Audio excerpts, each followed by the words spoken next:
Hey, what's going on guys? TayJay Productions here, and today I'm in Lafayette, Indiana, looking at some dead retail locations in this area. First and foremost, I am very excited to get in this video because right off the bat, as I drove in, the TayJay luck is hitting.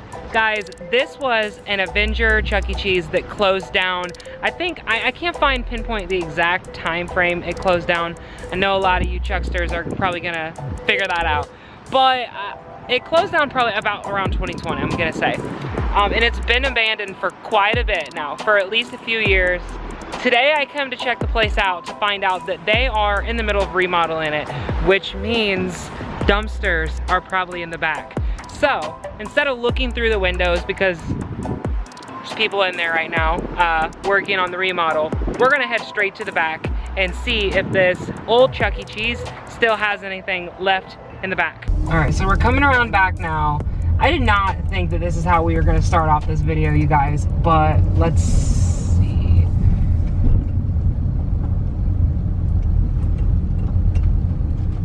There it is. Wait, is that it? Is that it? It looked like a hallway between it almost. I think it was. And if that's the case, there's nothing there, which is crazy. Well, was that really it? I don't know. What's in that dumpster? All right, we're gonna check this dumpster out real quick to see what's in here.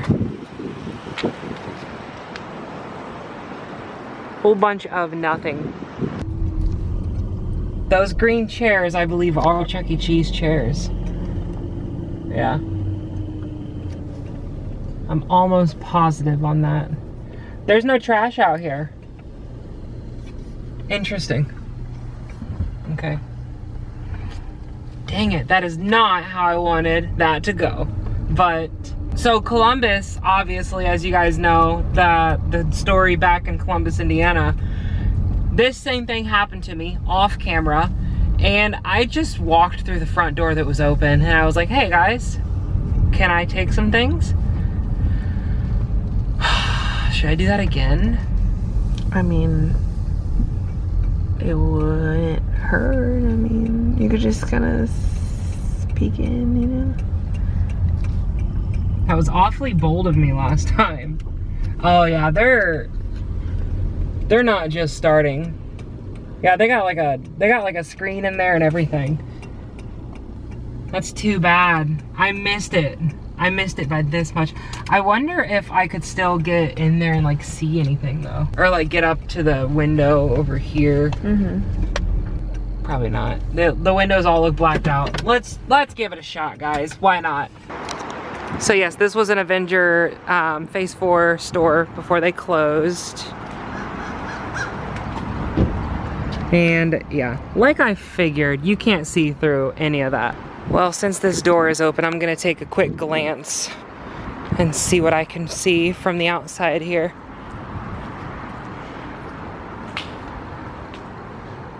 Oh yeah, that has been worked on for a while. It does not look like it used to in there anymore. It smelled good. That's it. That's all there is left here.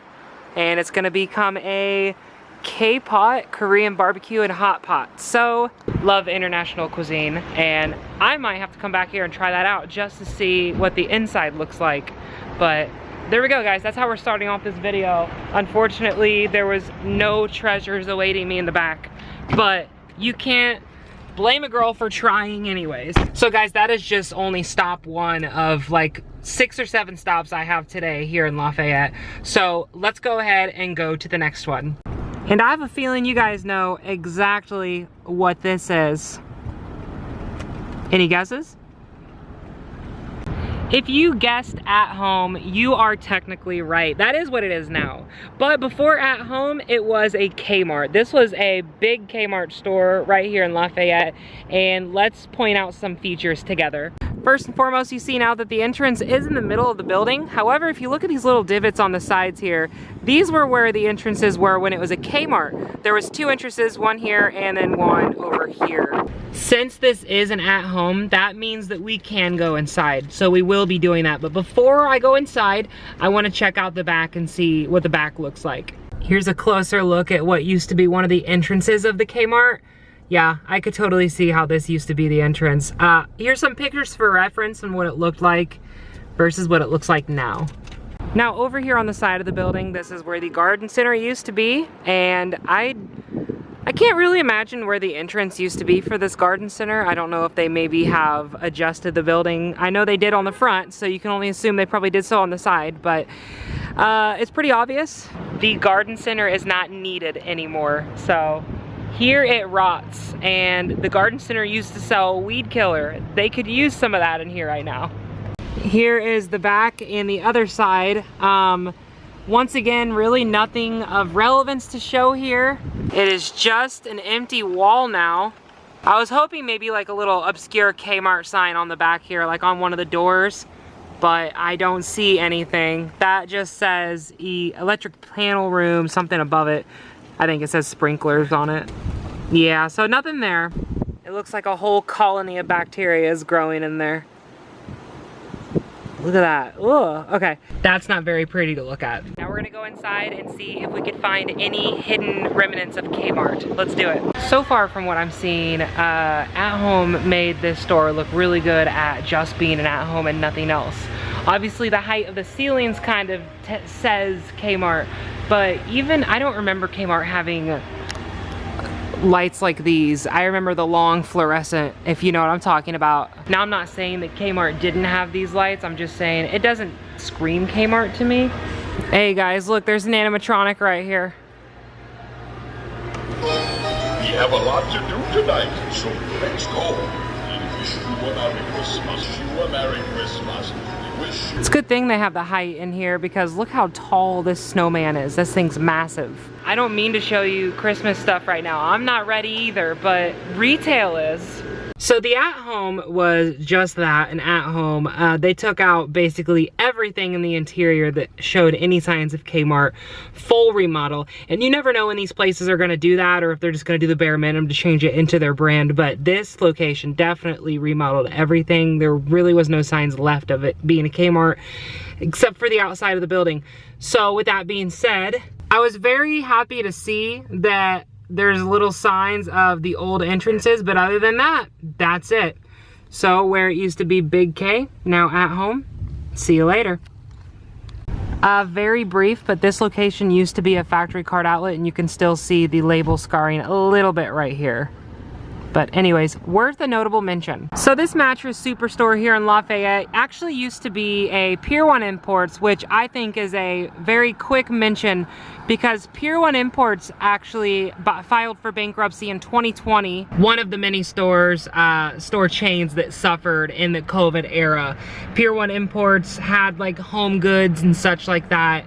And a lot of their storefronts actually had a distinguished look to it. You can kind of see notes of it for any of you who do recognize, but it has since been turned into a mattress superstore. So worth a quick mention. Moving on. This used to be a Toys R Us. And it's weird because the main road is over here and that was the Toys R Us sign right there. However, this was the front entrance and this was the parking lot. It's now a storage facility, but this was the entrance. As you can see, this was a really cool location because this location actually had the brown roof phase on it up until they closed. I think it's really cool and I would have loved to have been here to see that vibe, that era. This is the only location I found yet that still had that look to it when it closed. As you can see, they did a really good job remaking the building to look like something else, so it really doesn't look like a Toys R Us anymore, unfortunately.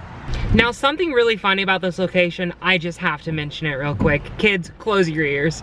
We are literally right next door to the Toys R Us that is just on the other side of this U-Haul, and they're starting to tear it down now, but this was an abandoned building. This is part of it. And the funny thing about this was a gentleman's club. Now, if you don't know what that is, that's good.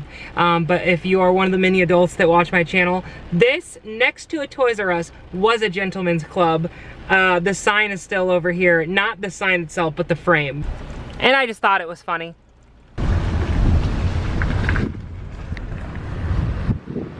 Guys, it's been a long time since I've seen a Circuit City exterior.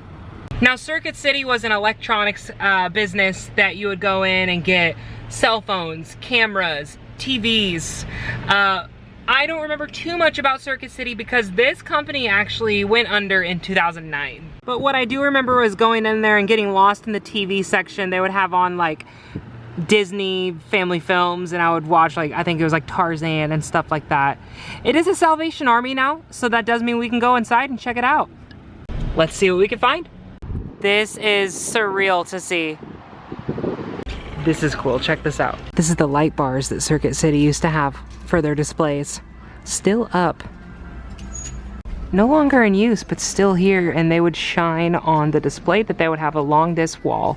Now, my memory isn't so good that I could tell you what used to be on this wall, but those did shine on it. Here's kind of the layout of what the ceiling and the layers of the ceiling looked like. The last thing to mention in this store are these displays, just the red lights up here, which would show, I believe this was the speaker section over in this wall. Which is ironic that they still have speakers over here. I know that's a coincidence, but that's pretty cool. Here's what the Circuit City shopping carts look like, and they have them.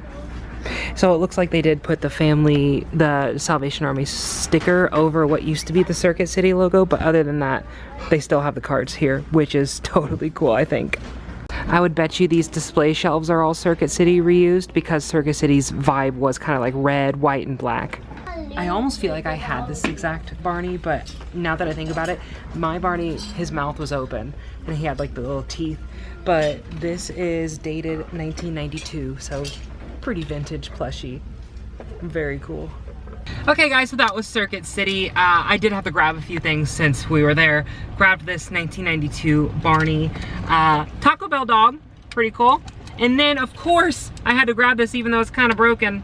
Not really, it's just, oh, it's got a string to it. This is a Toys R Us toy. So you got Jeffrey right there. And then another cool touch is the Toys R Us logo right there. This says 2013, and it's a Wendy's toy actually. It says right here, it's got a piece of hair on it. So that's it guys. Lafayette was interesting. They had a lot of dead retail, but it doesn't seem like they leave it abandoned for long. It seems like businesses take over pretty quickly here. So Circuit City, so cool, and I loved seeing that. That was probably my favorite find of the day. But I hope you guys enjoyed this, and if you did, leave a comment down below. If you haven't subscribed, subscribe. And that's it. Until the next one, guys.